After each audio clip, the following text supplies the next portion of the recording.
Well, this was fast. I was kind of expecting it to be tomorrow, but there's another statement out about the OGL, starting the OGL playtest by Kyle Brankian 31 minutes ago. So we're going to go through this. We're going to talk about it just like we did the other day. So Kyle Brank, real quick. Again, yesterday, it seems like he just kind of started within the last few months, and Wizards of the Coast is just kind of using him as a front man. They're just like, hey, you're the new guy. Go out there and take the heat. They're just throwing him into the fire. It seems like. Um, but I think the damage is already done. I've made my stance clear about what I'm going to be doing. We've seen Paizo, we've seen Kobold Press, we've seen all these other people come out and say, we're not going to play ball. We're not going to keep going back and forth with this. It's just going to get too complicated. We're just going to do our own thing. And I think that's for the good. I think having more options and more games and more people doing different things is awesome. So, for over 20 years, thousands of creators have helped grow the TTRPG community using a shared set of game mechanics that are the foundation for their unique worlds and other creations. We don't want that to change. And we've heard loud and clear that neither do you already in the first paragraph. We didn't want to change anything. We're just trying to take stuff. So we're doing two things. One, we're giving the core D&D mechanics to the community through a Creative Commons license, which means that they are fully in your hands. Two, if you want to use quintessentially D&D content from the SRDs such as Owlbears and Magic Missile, OGL 1.2 will provide you a perpetual, irrevocable license to do so. Again, if you had come out and done this a couple weeks ago, we'd probably be having a different conversation. Creative Commons is a nonprofit dedicated to sharing knowledge, and it developed a set of licenses to let creators do that. The Creative Commons license we picked lets us give everyone those core mechanics forever. Because we don't control the license, releasing the D&D core rules under the Creative Commons will be a decision we can never change. Wow, it feels like they are panicking. It feels like they're doing everything they possibly can to backtrack on everything they've said, everything they've done. But again, might be too late. Let's talk OGL 1.2. In the important ways, it's different from 1.0A. First of all, I don't like this 1.0A to 1.2. I don't know why that just bothers me. First, it allows us to address hateful content. Look, I know I'm new to the community. I've been playing TTRPGs for 2 years now, 2.5 years. I'm creating content the last couple months to a year. Like the TTRPG community has been one of the best communities, and just the most on like the really like the nicest. Really, I don't even know how to say it. I can't talk. But I've never really seen any hateful content. So I don't think that has been I'm sure someone out there somewhere has made, a one shot that's racist or something against elves. I don't know, but that doesn't seem like it's a big issue in the community. Maybe that's just me. Second, it only applies to published TTRPG content, including on VTTs. So here we go. It only applies to published content. Third, this license specifically includes the word irrevocable. This is kind of comical. I love how they're just backtracking on everything, and now they're using these words. I'm sorry. Paizo beat you to the punch. Kobold Press. Oh man. All right. What's not in there? There's no royalty payment, no financial reporting, no license back, no registration, no distinction between commercial and non-commercial. So you are admitting that language was in there. You are admitting that you were going to license our content. You are admitting that, so this wasn't a draft. We know. We know it wasn't a draft. Nothing will impact any content you have already published under OGL 1.0a. That will always be licensed under OGL 1.0a. Your stuff is your stuff. Thank you. There's a link at the end of this note where you can download a PDF of the proposed OGL 1.2 along with supporting documents for your review and feedback. Before you scroll down and grab it, let me give you more details on what's in there. I can't wait. Protecting D&D's inclusive play experience. This kind of goes back to the hateful content. The community has been nothing but accommodating. Like, I've never seen this kind of camaraderie among a community before. If you want to play D&D, you go in a Facebook group, you post on Twitter, you say, hey, I'm new, I'm looking for a group. You're automatically pretty much guaranteed to get people like, hey, we love introducing, come join us, come do a one-shot, come join our campaign. I've never seen anything like it. So this inclusive, this hateful, where is this at? Am I missing something? As I said above, content more clearly associated with D&D like the classes, spells, and monsters is what falls under the OGL. You'll see that OGL 1.2 lets us act when offensive or hurtful content is published using the covered D&D stuff. We want an inclusive, safe play experience for everyone. This is deeply important to us, and OGL 1.0a didn't give us any ability to ensure that. This is insane. There's absolutely, they could take content down, like especially if you homebrewed some crazy shit on D&D Beyond or something, they would absolutely take it down. If it was on DM's Guild, they would absolutely take it down. This idea that there's just a bunch of hateful, non-inclusive TTRPG players out there that are just fucking up everything for where are these people at? I'm sure, I know there's some. Not enough to make this big of a deal about it. Sorry, my nose is it's cold here, it's a little scratchy. TTRPGs and VTTs.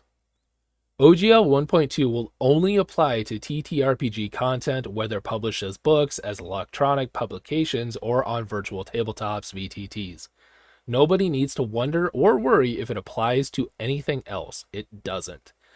Again, more VTT stuff, because D&D wanted to do their own VTT. They want to, corner that market. So now they're bringing VTTs into it. Which I don't understand how a VTT could. It's a virtual tabletop. There might be the system on it, Foundry, stuff like that, uses the D&D, but that's so you can play the game. That's so you can play their game. I don't know. Here we go. De-authorizing OGL 1.0a. We know this is a big concern. The Creative Commons license and the open terms of 1.2 are intended to help with that. One key reason why we have to deauthorize: we can't use the protective options in 1.2 if someone can just choose to publish harmful, discriminatory, or illegal content under 1.0a. Illegal content? Illegal D&D content. Harmful, discriminatory, or illegal. If it's illegal, you can still do something about that. This is nothing.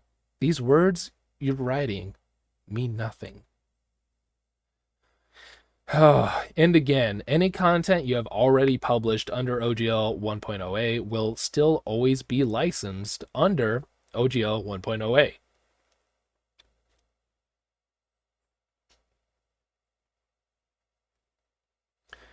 Very limited license changes allowed. Only 2 sections can be changed once OGL 1.2 is live. how you cite wizards in your book, and how we can contact each other. We don't know what the future holds or what technologies we will use to communicate with each other. So we thought these two sections needed to be future-proofed. Because communication is set to get fucking wild in the next few years. For completeness, let's sum up what else is in OGL 1.2 and supporting documents. Here we go again with the VTT. Virtual tabletop policy. We will continue to support VTT usage for both OGL creators and VTT operators. The virtual tabletop policy spells this out. Ownership disputes. You own your content. You don't give wizards any license back. And for any ownership disputes, you can sue for breach of contract and money damages, in quotations, versus holding up products other players are waiting for while we sort it out. So they are just admitting full and well that this wasn't a draft. Like, they're just the whole signing away your right to sue them. They're like, oh yeah, no, we changed that. Again, this is the third or fourth mention of this. No hateful content or conduct. If you include harmful, discriminatory, or illegal content, or engage in that conduct publicly, we can terminate your OGL 1.2 license to your content. Well, that's got to be what, the third mention of hate. How many times are they gonna go over this? They're saying the same thing over and over and over, and it's not that big of an issue. Golly. Creator product badge. You'll have the option to include a badge on your OGL works. Once we get your feedback on the badge, we'll create a guide on how to use and display it. So I just think that because a lot of people just put like a D20 and then 5e compatible. So they're going to actually have a badge. Overall, what we're going for here is giving good faith creators the same level of freedom, or greater, for the things in Creative Commons, to create TTRPG content that's been so great for everyone, while giving us the tools to ensure the game continues to become ever more inclusive and welcoming. How many times can you beat the dead horse? Okay, now for the actual documents. I do have this opened up.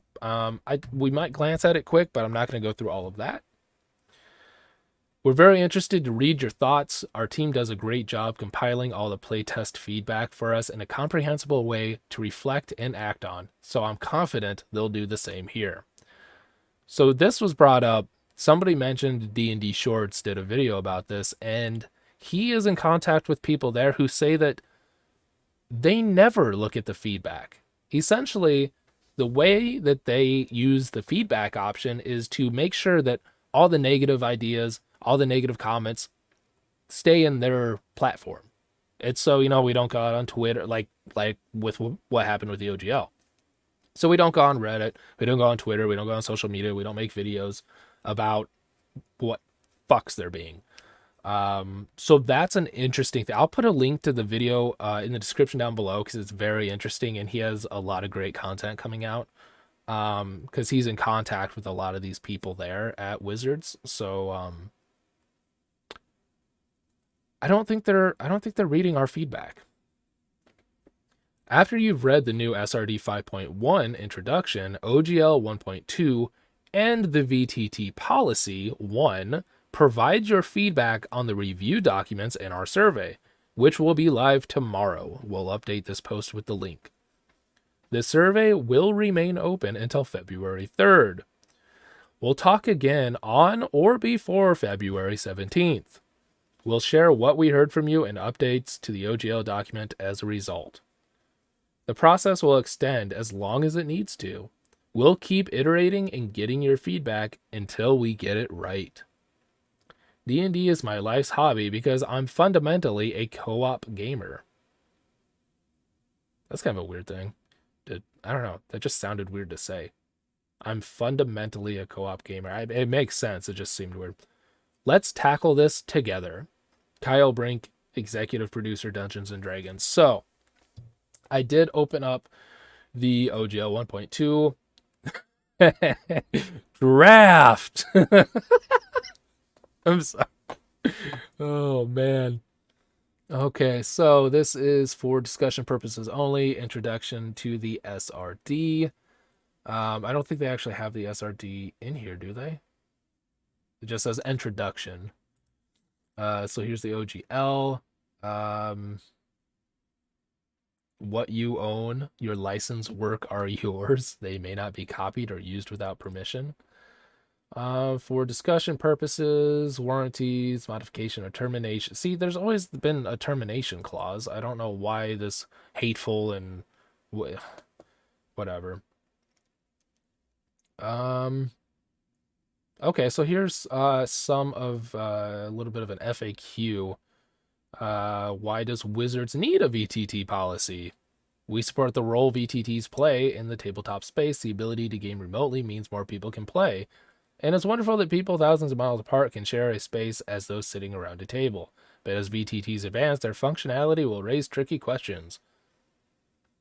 Where is the line between a VTT and a video game? When does a VTT become more than just a replacement for the traditional tabletop? Those questions require thoughtful answers. No, they don't. Why is that any of your concern what VTTs do? That doesn't make any sense. Why are you so concerned with VTTs? They can be used for any number. You could play poker on a VTT if you wanted to.